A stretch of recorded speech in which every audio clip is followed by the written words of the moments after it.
Assalamualaikum warahmatullahi wabarakatuh. Assalamualaikum warahmatullahi wabarakatuh. Alhamdulillahirabbil alamin hamdan yuwafi ni'amahu wa yukafi mazidahu wassalatu wassalamu ala sayyidina Muhammadin abdillah wa la hawla wa la quwwata illa billah amma ba'd. Alhamdulillah berkat taufik rahmat dan hidayah dari Allah Subhanahu wa taala, kita semua dikasih panjang umur, sehat walafiat, sehingga kita semua dibimbing, dituntun untuk melangkahkan kakinya menuju tempat yang paling dicintai oleh Allah, yaitu masjidnya Allah Subhanahu wa taala. Nanti waktu maghrib sampai datangnya waktu sholat isya berjamaah, dengan kita sama-sama tak lupa untuk niat iktikaf di dalam masjid sambil kita mendengarkan untuk menambah daripada wawasan ilmu agama kita yang insya Allah juga bisa kita amalkan dalam kehidupan kita sehari-hari. Insya Allah barakah luasir daripada cahaya ilmu yang kita dapatkan, kita semua bisa menjadi hamba-hamba yang saleh, hamba-hamba yang lebih baik lagi. Kita semua menjadi hamba-hamba yang beruntung di dunia maupun akhirat, hamba-hamba yang selamat di dunia maupun akhirat. Amin amin ya rabbal alamin. Para hadirin yang dirahmati Allah Subhanahu wa taala, alhamdulillah kita istiqomah di dalam sebelum kita baca daripada nasihat-nasihat ataupun daripada ilmu. Terlebih dahulu kita baca daripada Ratibul Haddad, yang mana di dalamnya terdapat zikir-zikir yang membuat kita ingat kepada Allah Subhanahu wa taala. Yang di dalamnya juga banyak doa-doa yang insyaallah doa-doa yang kita baca tersebut juga dikabulkan oleh Allah Subhanahu wa taala. Nikmat, sungguh nikmat majelis yang di dalamnya kita ingat kepada Allah, ingat kepada Rasulullah, apalagi juga di situ kita mempelajari ilmu agama. Sedangkan para aulia, para orang-orang saleh, dikatakan mereka itu di dalam berzikir. Wa dzikru khamrul adzan lan ina wa dzikr. Kata ulama, tahukah kalian mirasnya orang soleh, mirasnya para wali Allah Subhanahu wa taala, khamarnya orang-orang soleh atau para wali Allah Subhanahu wa taala adalah zikir. Mereka kalau sudah ingat kepada Allah Subhanahu wa taala, kayak orang mabuk. Kalau sudah zikir kepada Allah, baca zikir kepada Allah, kayak orang mabuk. Dalam artian apa? Bukan mabuk. Dalam artian mereka kalau sudah baca zikir, ingat sama Allah, itu membuat mereka lupa sebenarnya. Khususnya membuat mereka lupa akan aktivitas dunia. Karena sudah fokus ingat kepada Allah Subhanahu wa taala. Khamarnya itu bukan bir ataupun whisky, bukan. Khamarnya para wali Allah, orang-orang saleh, bukan whisky ataupun bir, tapi khamarnya mereka adalah ketika mereka menyebut nama Allah Subhanahu wa taala. Ketika mereka menyebutkan la ilaha illallah, la ilaha illallah, itu mereka kayak melayang, Pak. Melayang, kenapa? Saking menikmatinya menyebut nama Allah Subhanahu wa taala dihadirkan dalam diri mereka, sehingga mereka semua merasakan kenyamanan. Nah, orang-orang seperti ini yang bisa merasakan daripada nikmatnya zikir seperti itu adalah orang-orang yang beruntung dunia akhirat. Insya Allah kita semua biasakan zikir daripada diri kita untuk tak lupa daripada membaca zikir, ingat kepada Allah, sehingga kita semua bisa merasakan nikmatnya berzikir kepada Allah Subhanahu wa taala. Sampai ada seorang ulama bahkan di dalam zikir, saking beliau ini selalu ingat, selalu membaca zikir, tak lupa daripada zikir. Sampai-sampai beliau ini mengatakan kepada dirinya, kalau aku tidak ataupun di dalam mengingat Allah Subhanahu wa Ta'ala. Aku lupa dalam satu waktu saja, dalam sekejap saja, aku lupa di dalam ingat kepada Allah, maka aku menjadi kafir. Allah, saking istiqomahnya, luar biasanya beliau selalu ingat kepada Allah Subhanahu wa Ta'ala, tak mau selalu berzikir kepada Allah Subhanahu wa Ta'ala. Ketika aku lupa, maka di situ aku bersyahadat. Aku beberapa waktu saja aku lupa kepada Allah, zikir kepada Allah, ingat kepada Allah, maka aku di situ bersyahadat. Karena aku menyesal telah lupa walaupun sedetik, walaupun sekejap pun di dalam mengingat Allah Subhanahu wa Ta'ala. Maka dari itu, majelis-majelis seperti ini adalah majelis yang bisa membuat kita menjadi hamba yang selamat di dunia maupun akhirat. Jangan ditinggal, jangan ditinggal. Apalagi kumpulnya di masjid, apalagi di waktu yang paling bagus, di waktu maghrib dan isya. Jangan sampai kita tinggalkan daripada syiar-syiar yang seperti ini. Istiqomah di dalamnya aja yang lainnya. Jangan berangkat sendiri. Kalau berangkat mau ke masjid pengajian aja, minimal keluarganya. Kalau bisa tetangganya, kawan-kawannya. Diingat naik motor sendirian saya. Oh masih kosong. Saya bawain teman saya untuk sama-sama berangkat ke majelis ataupun ke masjid sholat berjamaah ataupun hadir pengajian. Bagus. Galakan adalah dakwah ini. Barang siapa yang menunjukkan kepada kebaikan, ngajak kebaikan, maka dia akan dapat pahala orang yang mengerjakan pahala tersebut. Betul. Kalau memang berangkat sendiri, yang penting saya yang penting saya sudah sholat berjamaah, yang penting saya sudah hadir majelis. Ngurus sudah, biar aja saya sendiri yang masuk surga. Tidak mau ngajak kawannya, biar sudah teman saya itu masuk neraka, tak sholat, tidak hadir majelis. Kesian. Al-Muslim akhul Muslim yang satu dengan Muslim yang lainnya adalah seperti saudara. Maka dari itu kita anggap dia itu saudara kita. Kesian. Ini tidak pernah sholat berjamaah, ini tidak pernah ke masjid ataupun tidak hadir pengajian. Saya ini kosong kendaraan, diajak. Jangan udah mepet mau berangkat baru dikabarin ya. Kalau bisa dikasih waktu setengah jam ataupun 1 jam sebelumnya diingatkan, ayo kita berangkat sama-sama ke pengajian. Jadi apa? Pahala yang kita dapatkan double. Pahala yang kita dapatkan double. Dakwah itu bukan hanya buka kitab. Dakwah itu bukan hanya buka kitab, kemudian ngisi pengajian, ngajar, bukan. Dakwah itu banyak macamnya. Dakwah itu banyak macamnya. Dikatakan makna dakwah, apa sih makna daripada dakwah? Dakwah itu mengajak seseorang kepada kebaikan, mengajak seseorang kepada kebaikan.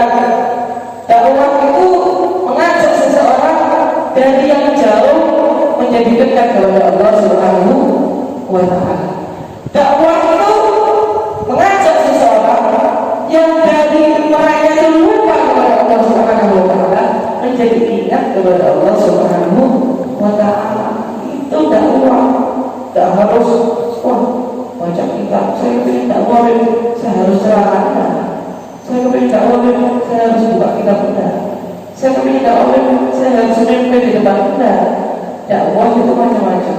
Dan tadi 3 itu, orang lupa kepada Allah jadi ingat, orang jauh kepada Allah jadi dekat, mengajak kepada kebaikan. Itu inti daripada dakwah. Dan dakwah itu sendiri bisa dengan harta, bisa dengan lisan, minimal dengan hati. Itu adalah dakwah.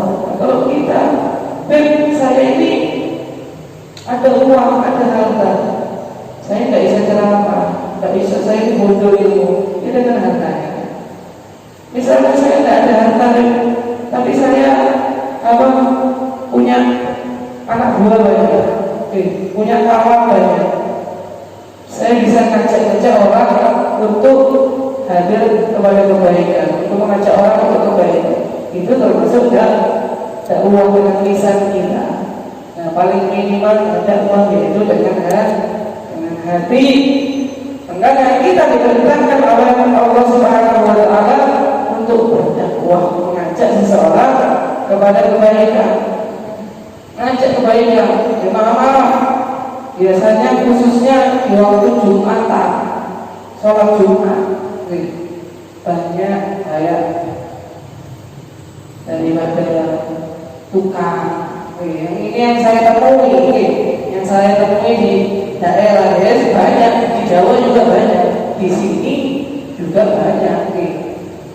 Tukang, petani, ataupun orang-orang yang jualan di pinggir jalan. Ketika masuk waktu ada sholat Jumat itu tidak Jumat, masih teruskan pekerjaannya. Ya Allah, kadang kelihatannya sudah susah, orangnya kecapean, jualannya nggak laku-laku, nggak Jumatan lagi. Kemudian buka lagi, masa berhenti sebentar untuk melaksanakan daripada sholat Jumat tidak bisa. Nah ini harus ada peran kita, peran kita di dalam berdakwah, mengajak mereka kepada kebaikan. Karena mereka itu mau untuk melakukan kebaikan tersebut, tapi tidak ada yang mengajak. Harus tunggu diajak terlebih dahulu baru mereka mau sholat Jumat. Itu juga sholat berjamaah ataupun hadir majelis ilmu, majelis sholawat. Karena tidak ada yang mengajak, akhirnya orang tidak mau mengerjakan daripada kebaikan tersebut. Nggak ada kita yang perlu diingatkan. Kita ini sholat Jumat, sholat berjamaah yang hadir majelis. Tapi kadang karena namanya imam, biasanya bertambah ataupun berkurang, kadang ada rasa malas di dalam diri kita. Akhirnya apa membuat kita istirahat dulu di rumah dulu, santai. Nggak ada yang ngajak. Tapi kalau kita malas, ternyata ada yang mengajak, itu menimbulkan bertambah lagi keimanan kita sehingga kita bisa melakukan daripada kebaikan tersebut. Paham? Insyaallah di Pasuruan itu ada lah, bukan kiai, bukan habaib. Beliau itu orang biasa, cuma dia diberikan kelebihan oleh Allah di dalam harta. Dan beliau ini ketika mau masuk waktu Jumat, melihat banyak petani sama tukang, dilihat udah masuk waktu sholat Jumat, tapi masih santai, gak Jumatan. Dan itu berulang kali terjadi di setiap waktu sholat Jumat. Nah ini daripada orang tersebut ngajak mereka di nasihat ini, kalian kenapa kalian itu sholat Jumat? Alasannya cari rezeki, cari makan. Kalian ini sudah susah, tidak sholat, akhirnya tambah dibuat miskin oleh Allah Subhanahu wa ta'ala. Apa alasan kalian kok tak mau ke masjid? Takut penghasilannya sedikit, jualan sebenarnya kalau waktunya berkurang, takutnya penghasilannya juga berkurang. Padahal rezeki itu ada di tangan Allah Subhanahu wa ta'ala. Akhirnya beliau mengatakan, kalau itu yang kalian pikirkan, susahkan, ya sudah, kalau gitu kalian setiap hari Jumat datang ke rumahku untuk makan, untuk kita makan bersama. Akhirnya di setiap hari Jumat, mulai pagi sampai sebelum maghrib, beliau selalu menyediakan orang-orang, dulunya tukang sama petani. Akhirnya sekarang semakin banyak, selalu menyediakan makanan di hari Jumat untuk orang-orang masyarakat untuk makan bersama. Supaya apa? Di hari Jumat tersebut tidak ribut, di dalam mencari rezeki atau mencari makan, sehingga sampai rela meninggalkan sholat Jumat. Nah ini daripada dakwah. Jadi dakwah itu nggak harus buka kitab ceramah, mimpi di depan kita. Jadi masing-masing di antara kita ini juga wajib di dalam berdakwah. Nggak harus hafid. Wah, bagiannya dakwah ini hafid aja. Wah, bagiannya dakwah itu ustaz saja. Yang lainnya nggak usah. Enggak. Masing-masing di antara antum ini mempunyai kewajiban untuk berdakwah. Lebih nggak bisa saya ini mengajak seseorang. Gimana ngajak seseorang pada kebaikan? Minimal kepada keluarga kita. Minimal kepada keluarga kita, istri kita, ataupun anak kita. Kadang kita itu sebagai orang tua, bisanya orang tua kita sebagai orang tua, bisanya kepada anak itu cuma ngasih tuntutan daripada tuntunan. Bisanya ngasih tuntutan, tapi nggak mau ngasih tuntunan. Maksudnya apa? Cuma bisa nyuruh, tapi nggak bisa ngasih contoh. Anaknya disuruh sholat, bapaknya depan TV. Anaknya disuruh belajar agama, tapi bapaknya wah puasa. Bapak sudah cukup, sudah tua. Bapak sudah punya anak, tak perlu hadir lagi, belajar ilmu lagi. Nah ini pemikiran yang rusak. Bisanya ngasih tuntutan, tapi nggak mau ngasih tuntunan. Bapaknya sholat, tapi istrinya nggak diajak sholat. Anaknya nggak diperintahkan untuk sholat. Yang penting saya dulu, saya mau memperbaiki diri dulu. Nanti kalau saya sudah jadi orang bagus di dalam sholat saya, kalau sholat saya sudah bagus, ilmu saya sudah bagus, baru saya nyuruh anak saya ataupun istri saya. Ini sama. Jadi perhatikan dirinya dulu, baru anaknya ataupun istrinya diperhatikan. Enggak. Kalau sudah kita berubah, anak istri kita juga ajak di dalam hijrah tersebut, melakukan kebaikan tersebut. Atau Rasulullah janganlah kita seperti Dainius, fokus terhadap diri sendiri. Wah, ibadah, iktikaf di masjid, sholat. Ternyata istrinya tidak ada yang sholat. Anaknya nongkrong di pinggir jalan tidak sholat. Istrinya ternyata kumpul dengan yang lainnya yang bukan mahramnya, kemudian menghibah, menggosip, bahkan kadang salaman dengan yang bukan mahramnya.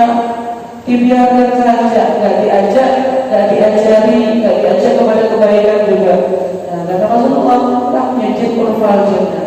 Orang yang seperti ini tidak akan bisa mencium bau surga Allah Subhanahu wa Ta'ala. Saya kan sholat, saya kan menjadi kritikal di masjid, tapi kamu tidak memperhatikan daripada istri dan anakmu. Makanya kita nikah itu bukan jangan ngambil nyamannya aja. Wah, ini nyaman, musim hujan nikah, jadi nggak jomblo mas. Nikah berarti kita juga mempunyai amanah tanggung jawab lebih, yaitu kita punya tanggung jawab anak dan istri kita seperti kita. Jadi anggap mereka ini ya diri kita sholat berarti mereka harus sholat. Kita mengerjakan kebaikan, mereka juga harus mengerjakan kebaikan. Kalau mereka nggak sholat, itu seolah-olah seperti kita juga nggak sholat. Jadi diajak kepada kebaikan. Dikatakan daripada Syekh Ibnu Al-Askandari di dalam kitabnya At-Tarwih, beliau mengatakan orang rajin sholat dan jaga sholat, tapi di hari kiamat dia dikumpulkan bersama orang-orang yang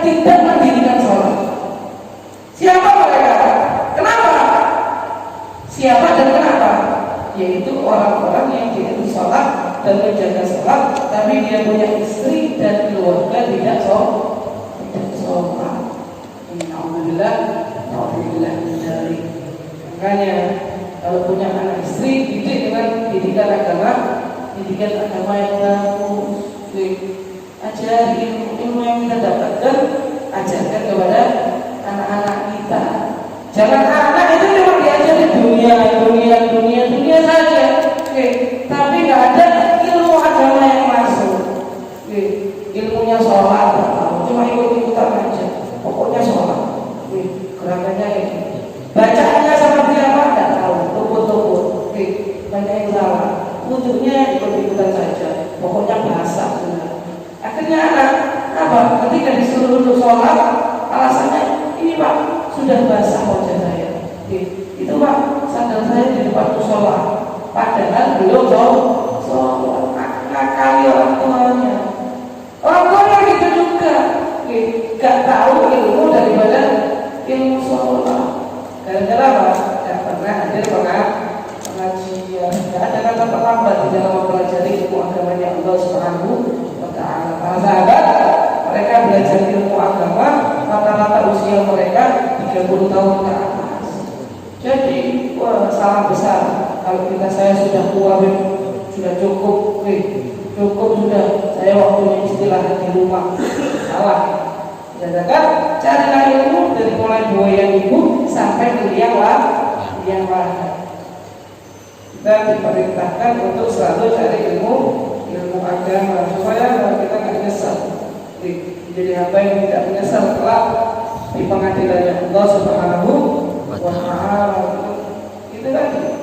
Punya anak kalau sudah diajari dunia saja, kalau sudah sakit, baru merasakan. Apalagi dalam keadaan sudah kritis ya Allah. Sudah kritis, sakit, parah, baru merasakan. Yang didik anak pian dengan didikan agama yang bagus, dengan pian tidak mendidik anak pian dengan didikan agama yang bagus. Pian bakal merasakan bedanya. Kalau pian didik dengan didikan agama yang bagus, ketika pian sakit didoakan sama anak pian, dilawat sama anak pian, dibaca doa. Tapi kalau pian sakit, punya keluarga, istri, anak tidak dididik dengan didikan agama, pian sakit. Ya itulah.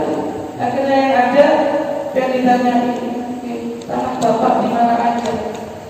Ada di mana aja? Mau kami jual? Harta bapak dijual mana aja? Biar kami catat. Tujuannya apa?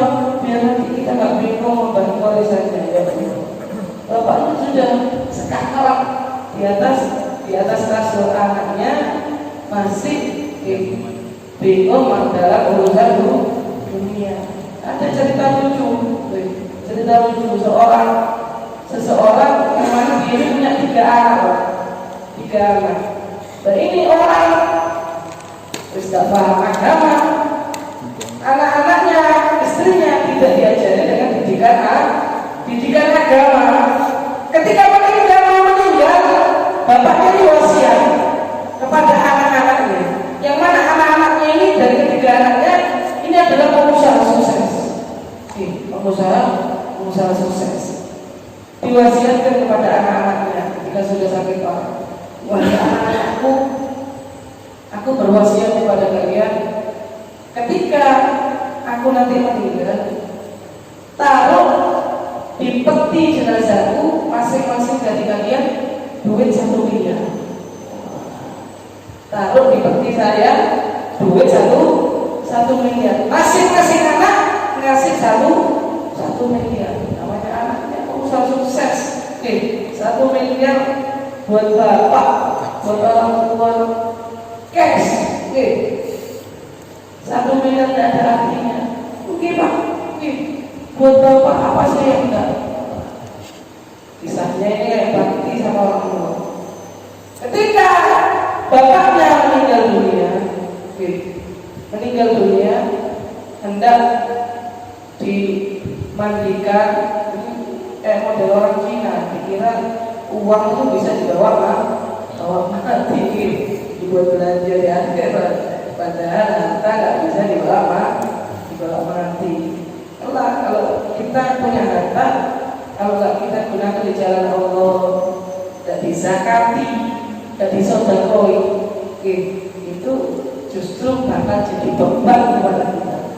Lihat, bakal jadi beban untuk kita. Tapi kalau kita dengan harta tersebut, kita zakati, kita sedekahoi, kita mudah untuk menyalurkan harta kita di jalan kebaikan. Insya Allah justru itulah yang menjadi mempercepat kita menuju surga Allah Subhanahu wa Ta'ala. Nah ini bapaknya pesan masing-masing kalian masing 1 miliar. Ini tidak ada kata bapak agama. Ketika bapaknya telah meninggal dunia, anak pertama dipergi bapaknya, kami kemudian aku 1 miliar, lalu 1 miliar. Anak kedua datang lagi merenungi, pergi bapaknya, didoakan bapaknya, kemudian aku 1 miliar, 2 miliar sudah. Anak ketiga ini Pak, anak yang paling dicintai sama bapaknya, paling dekat dengan bapaknya, lama nangis, doakan bapaknya. Akhirnya ketiga ini tanya sama saudaranya, anak pertama dan anak kedua, betul kan bapak ini cuma minta 3 miliar? Masing-masing dari kita 1 miliar, 1 miliar. Betul kan bapak ini kasih cuma minta 3 miliar? Mungkin betul, sudah cepat, nanti biar jenazahnya biar cepat dibawa. Sedih. Sudah kalau gitu, aku takut bapak pulang, aku kasih 5 miliar aja, tapi dalam bentuk cek. Aku tulis cek, diambil uang cashnya, uang cash daripada saudara-saudaranya, diambil diganti cek 5 miliar, yang 2 miliarnya kembali untuk anak ketiga tadi. Ibunya datang, melihat di petinya ada cek 5 miliar, diambil sama ibunya. Bapak kamu ini tidak bisa jaga uang, takut uangnya suka lupa di mana. Jadi biar ibu saja yang pegang. Ini orang keluarga yang dididik dengan didikan rakyat. Akhirnya apa? Akhirnya ibunya, istrinya yang tambah dapat 5 miliar. Untung lagi ini gak dididik dengan didikan agama. Akhirnya apa? Orang yang meninggalkan yang bakal nyesal, akan beratkan dia di dunia maupun akhirat. Insya Allah kita semua dikasih hidayah oleh Allah, bisa berubah ke arah yang lebih baik lagi di dalam sholat kita, ibadah kita, hadir majelis kita, dan tidak hanya fokus terhadap diri kita, tapi kita juga bisa menjalankan dakwah masing-masing dalam diri kita, yaitu mengajak seseorang daripada keluarga kita, teman kita, untuk menjalankan daripada kebaikan tersebut, sehingga kita semua juga diberikan taufik petunjuk oleh Allah Subhanahu wa Ta'ala, dimudahkan langkah daripada diri kita, anak turun kita, istri kita, keluarga kita, sahabat kita, teman-teman kita, untuk menjalankan daripada syariat, daripada menghidupkan syiar agama Allah Subhanahu wa Ta'ala, sehingga kita semua menjadi hamba yang selamat di dunia maupun akhirat. Amin amin ya rabbal alamin. Cukup. Semoga kita semua dikasih pemahaman oleh Allah Subhanahu wa Ta'ala dan bisa mengamalkan dari apa yang kita dengar. Jadi jangan ini seperti dongeng aja, mendengarkan sampai waktu isya, tapi juga diamalkan. Allah